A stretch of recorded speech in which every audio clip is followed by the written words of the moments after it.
Our first matchup of the week is Florida State Wake Forest. On most of our parlay tickets, we're going with a money line bet on FSU, and on the rest, we're taking FSU to cover. Normally, we wouldn't feel good about the Noles covering the spread because of short prep time and uncertainty with Johnny Wilson. Factors in favor of them covering the spread are the need to impress the poll voters. With the Noles potentially on the bubble, that's a great motivator. Wake Forest has shown themselves to have a decent ceiling, as evidenced in their matchup with Clemson, and Mike Norvell has consistently shown a preference for holding back the reins in matchups versus weaker teams. Without Johnny Wilson and Jordan Travis's running, FSU will look to beat Wake with single back sets, vanilla power, and inside-outside running zone schemes. Norvell loves to force teams to bring 8 men in the box to stop his well-blocked running plays, and when they do, passing lanes open and Jordan Travis can take his pick on who he wants to throw to. Gone are Wake's greatest strengths from a year ago, their defensive tackles. FSU will have little trouble blowing them off the line whenever and however they want. Wake will open in a cover 2 look, but they will be forced to free up a defender by mixing in single high coverage. We anticipate Wake will eventually have to sell out to stop the run, and when that happens, this one will all be over. For you prop bettors, look for FSU to score on the first drive. We predict FSU to win by slightly less than 4 touchdowns. Wake's corners aren't good enough to stay in phase with any of FSU's receivers, while in a cover 2 look, their secondary will give up the deeper boundary throws and attempt to maul any back shoulder passes. Once the running game gets going, this one will all be over. Wake's only chance at keeping this close will rely on stopping the run in a cover 2 and hope their offense has their best game. They will need FSU to turn the ball over several times. Wake will play at their ceiling, and FSU need only play at 80% to blow the doors off this one. If FSU plays to their ceiling and runs Jordan Travis, they will cover the spread before halftime. The loss at home last year is still fresh in their minds, and FSU will not lose this potential trap game. We really like FSU to comfortably cover 19.5 to 21.5, and FSU on the money line is a near guarantee. Our next winning pick is Indiana-Penn State. Although Indiana is terrible and they've shown a propensity for quitting even as early as halftime, Penn State is down after being dominated by Ohio State. College teams typically play poorly after big games, especially losses, and we feel this reason alone will prevent Penn State from covering a 32.5-point spread against the Hoos. Indiana will play hard and have their best game plan on Saturday, and if Penn State doesn't prepare well, they very well could be in danger of losing. Penn State has personnel advantages at a handful of key positions, but these advantages can easily be neutralized with leverage or scheme. Trop Robinson can easily be neutralized by a double team or splitting the tackle out wider. And without another superstar to threaten the quarterback, Indiana will never be forced into a max protection, and their backs will be free to run routes rather than stay in block. If Indiana can read their keys and come downhill quick, Penn State's running game will stall. Penn State running game presents easy-to-read keys, with Penn State's pulling linemen indicating run and, most importantly, which gap they're likely to run to. Pre-filling inside gaps at the start of the snap will easily neutralize any personnel advantage Penn State may have. You can have all NFL guards and centers, but if they submarine their 3 techniques and send linebackers in to fill, there will be no inside running game. Indiana will most likely do this while possibly getting away with as few as 6 in the box. If this happens, they will most certainly dedicate additional personnel to cover the shallow routes, all with a single high safety. If Indiana can squeeze those inside windows and every once in a while dedicate a robber, they may keep it close or even potentially beat Penn State with well-timed turnovers. For Penn State to cover, they will have to come out of the gates storming. They will need to scheme their wide receivers open better than they've done all year while pounding the edges with their inside power running game. They'll need to get vertical when Indiana runs the single high safety and hope they can scare them into a cover 2. We do not see this happening. Outside of coverage busts, Indiana's single high safety will be all they need, even if Penn State puts out 4 wide receivers. Penn State showed their best game plan last week, and it wasn't great. Do that again this week, and they will struggle versus an Indiana team and possibly get beaten. Although Indiana is bad, no team ever plays bad every single game. Indiana will most likely cover 32.5 points at Penn State. South Carolina, Texas A&M. If Texas A&M was up, we would consider them capable of covering a 14.5 point spread versus a decent to good South Carolina team. However, Texas A&M is not going to be up for this game. What do they have to play for? Jimbo Fisher has shown a track record for outright quitting once he's attained his guaranteed contracts. He did it at FSU, and he appears to be doing it at Texas A&M. Is there any other way to explain last year's regular season record? Furthermore, Jimbo Fisher historically prepares his squads poorly following multiple losses, and recently when he's lost his first-string quarterback. The man that once scripted excellent game plans even with a backup quarterback are gone. Why should Jimbo care? His contract is guaranteed, getting fired is in his best interest, and people almost always act in their best interest. If South Carolina game plans well and their players play hard like they did versus Florida, they will destroy this down-and-out Texas A&M team for the second year in a row. South Carolina should easily cover 14.5 points on Saturday. Georgia, Florida. Georgia will be up, and UF will be up too. Both teams will play their best, and Georgia will most likely end up winning. Brock Bowers' loss is difficult to properly analyze, but his absence will likely free up an extra defender. This is huge. Georgia doesn't present a huge deep threat with their passing game.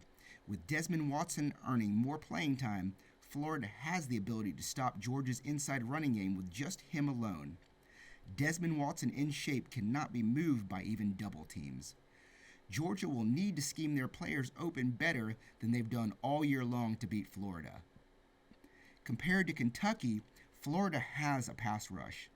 Kentucky couldn't get pressure even sending 5 and 6, but Florida will only need to rush 4 or 5 to get to the quarterback. Both teams have had 2 weeks to prepare, and we anticipate Billy Napier's best game plan. Napier will scheme his tight ends and H-backs open versus Georgia, but will he do it enough times to score? Will he be able to score enough with his best game plan to overcome Georgia? Probably not. Georgia can potentially blow Florida out with merely a good offensive game plan, even if Florida's game plan is the best Napier has ever drawn up. Florida's reliance on the running game will be their downfall.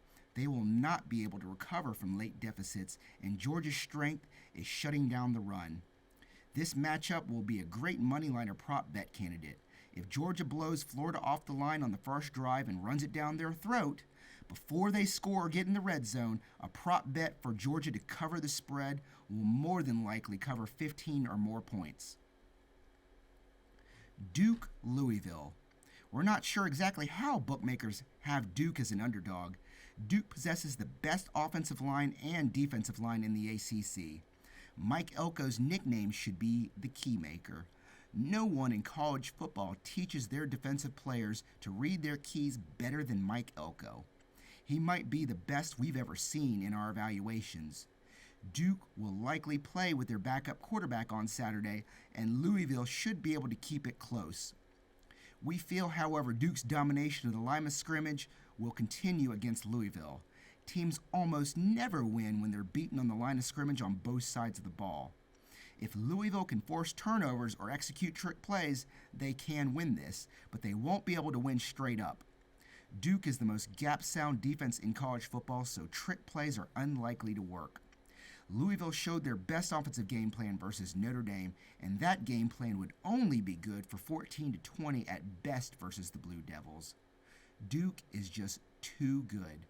Mike Elko teams never seem to have down weeks, even after losses or big games, and we anticipate that streak will continue. There's a lot on the line for both teams.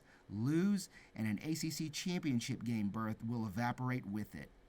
Both teams will be up, and Duke plays well at home or on the road. Despite the odds makers' opinions, we're confident Duke will cover 4.5 points or win outright. North Carolina, Georgia Tech. Both teams are coming off losses. However, Georgia Tech is used to losing, and North Carolina tends to lose games in clusters, especially late in October. Haynes King has elevated Georgia Tech's ceiling higher than it's ever been in years. Georgia Tech could potentially beat Georgia at year's end with their current personnel. None of this would be possible without the addition of Haynes King. King is a legit 4-5 guy, so he doesn't need a great line to block for him and still be effective. King is a hard worker, a coach's son, and he understands complex pro-style offenses. He can read defenses well and throw on time consistently. Georgia Tech has a high ceiling on offense and defense, and if they can reach both, they will beat a disappointed UNC team. If North Carolina gets a big lead, Haynes King is more than capable of scoring late against North Carolina's second string to cover an 11.5-point spread, and North Carolina is more than willing to allow them to do so if they have a safe lead late. North Carolina on the money line or Georgia Tech to cover should be a solid addition to your weekly parlay. Southern Cal. We like USC on the money line. Lincoln Riley never has and is unlikely to lose a third straight ball game. Though disappointed, Southern Cal is one of the rare teams that will score consistently well regardless of player motivation. Lincoln Riley will scheme his wide receivers open at will versus Cal. Lincoln Riley could tell Cal when Whitecross is coming and they still wouldn't be able to stop it.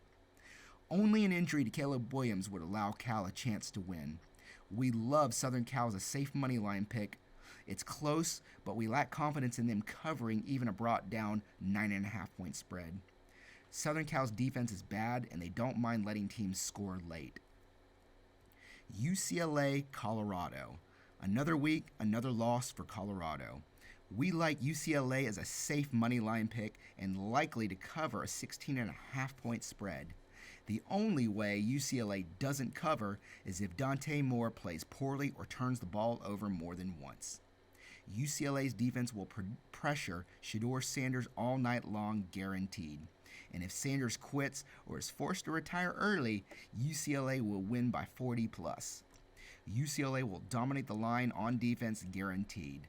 And when the conference's best defensive line goes up against the worst offensive line, we've yet to find a game where the latter emerged victorious. Sanders will need his pre-snap reads to be perfect, verify post-snap, and deliver the ball on time in under 2 seconds consistently from start to finish to avoid getting killed. UCLA's ceiling is a 40-point win, and Colorado is at best a close win if turnovers and trick plays succeed, and they will need a defense that hasn't shown itself to play lights out. I don't see the latter scenario occurring with a first-year head coach. USC is going to skull drag Colorado by 3 touchdowns or more on Saturday. Virginia, Miami. We like Miami on the money line. Miami is on the verge of losing their hard-won recruiting class, and the loss of Armando Blunt will ensure that Miami stops the bleeding by beating a Virginia team that isn't very good. Virginia's defeat of North Carolina will only serve to prevent them from being overlooked. We like Miami to win regardless of if Tyler Van Dyke starts or not. The Virginia spread seems high even with Tyler Van Dyke playing. Miami has no home advantage since leaving the Orange Bowl and will likely have less than 25,000 fans for their home stint versus Virginia. Miami rarely plays up, and the times they do are predictable. Expect Miami to win simply to preserve their recruiting class, but against a pumped-up Virginia team, they will never cover 20 points or more, even with Tyler Van Dyke. We love Miami on the money line and love Virginia versus a 20.5-point spread. Notre Dame, Pittsburgh. We like Notre Dame on the money line. Notre Dame can simply out-personnel Pitt and win big, even with a terrible game plan.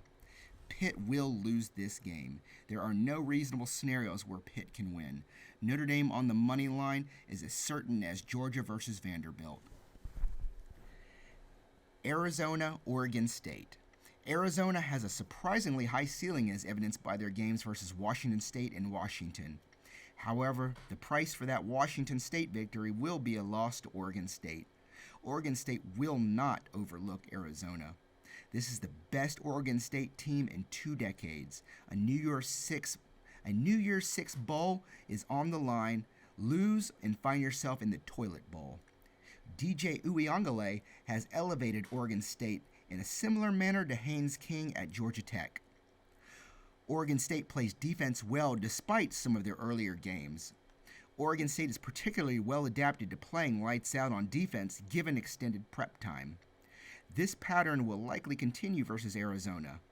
Though odds makers have Oregon State as only a 3.5-point favorite, we feel they should be a slightly over a touchdown favorite with 2 weeks of prep and DJ Uiagalelei. Arizona's skull thumping of Washington State is a statistical anomaly unlikely to happen for consecutive games versus good teams. And it will never happen versus a good team that has 2 weeks of prep. A well-prepared and mistake-free Oregon State will likely prevail by 12 points or more versus Arizona. We love Oregon State to easily cover 3.5 points, but would actively encourage you to buy the spread down to 2.5 points if you want to avoid losing your parlay on a mere field goal victory. Ole Miss, Vanderbilt. Ole Miss will prevail over Vanderbilt and by no less than 17. This is a bad matchup for Vanderbilt. Vanderbilt can't stop anyone on defense, let alone a good to great offense like Ole Miss. Our best projections have Vanderbilt losing by a minimum of 14 and all the way up to 30 if the wheels really fall off. This is the kind of moneyline game you risk your life savings on for the 3.5% guaranteed return. Ole Miss will likely win by 25, making a spread bet at 24.5 a close to 50-50 proposition. We don't recommend coin flip picks. Ole Miss moneyline is a great risk stacking pick for any parlay this week. Ohio State, Wisconsin. Ohio State will not lose to Wisconsin. It ain't gonna happen. They could win close, but they will not lose. Ohio State will win on Saturday. You will not even need to keep tabs on your moneyline bet. Kentucky, Tennessee. Kentucky would need a lights-out performance and a pass rush to emerge in order to prevail in this matchup. Tennessee will be on short prep this week and are coming off of a loss in a big game. These factors are why odds makers only have them as a 3.5-point favorite. If Tennessee had more to play for, I'd take them as a 10-point favorite all day. Kentucky has one of the worst pass rushes in the SEC. On running plays, Missouri consistently got 1 to a yard and a half of movement against Kentucky's front four, even when they were at their freshest in the first quarter. They were knocking them backwards, even on play actions. This almost always results in a loss. You can't scheme away a weakness like that unless you're willing to put 9 in the box. Versus Georgia, Kentucky could have completely sold out against the run and still gotten run on. And I'm not talking 8 or 9 in the box. Kentucky could have played completely sold out goal line defense, and Georgia would have still been able to run between the tackles at will. With a good pass rush, this defense is difficult to throw against. But if a team can protect their quarterback well, crossing patterns will reveal who's in man and who's in zone even without the benefit of a correct pre-snap read. Mark Stoops' kryptonite is a stoned pass rush. It's always been that way and always will be. Whether Tennessee is up or not for this ballgame, they'll likely win. The only scenarios where Kentucky could prevail would all involve many turnovers from Joe Milton. Could it happen? It's possible. Will it happen to a sixth-year senior who won't be under duress? Highly unlikely. Even high school quarterbacks don't turn the ball over unless they're under duress. We like Tennessee to win even if they sleepwalk. And if they play average, they'll win by 10 plus. Texas, BYU. We like BYU to cover anything above 18 points. Texas will likely play as well as they can, but the loss of Quinn Ewers could potentially push this matchup into upset territory. BYU to cover feels safe if they play to their ceiling. Texas on the money line is a little risky with Malik Murphy starting, and we'd advise against the money line play for risk stacking for a parlay. Kansas, Oklahoma. We like Kansas to cover anything over 10. Oklahoma doesn't have the personnel to blow them out unless Kansas plays and prepares poorly. Kansas should play to their ceiling, and it's anyone's guess if Oklahoma will do the same. Kansas could even upset Oklahoma if things go their way and Oklahoma plays like they did the week before. Kansas State, Houston. Houston's coming off of a close loss to Texas, and Kansas State, outside of a close road loss to Oklahoma State, has played well all season. Though Houston isn't great, we like Kansas State on the money line and Houston to cover anything over 17.5 on a hedge ticket.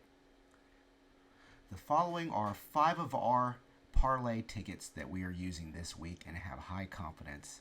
Please feel free to use these, and we hope that you win, and if you do, we hope you like and subscribe.